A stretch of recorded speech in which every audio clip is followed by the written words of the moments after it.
Шымкентте 5 мыңдай балаға массаж жасап, сәбилердің денсаулығын жақсартуға көмектескен Ақбота Садырханова жайлы естігенсіз бе?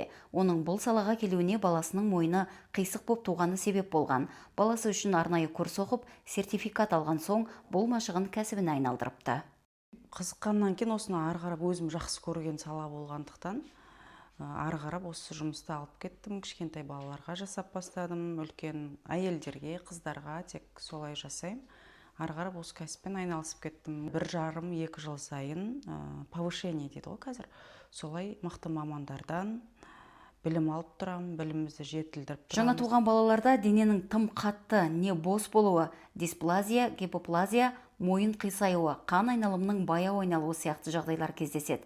Ақботаның айтуынша, мұны емдегенде массаждың пайдасы мол, алайда массажда да дәрігер кеңесімен бірге қолдану қажет.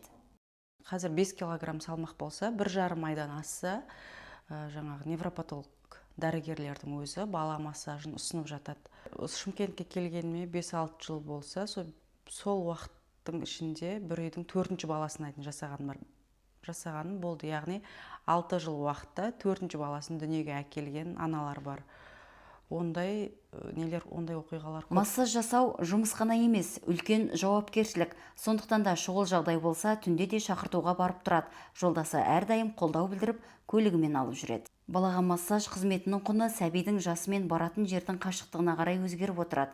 Ақбота үшін күніне 5-6 балаға массаж жасау қалыпты жағдайға айналған.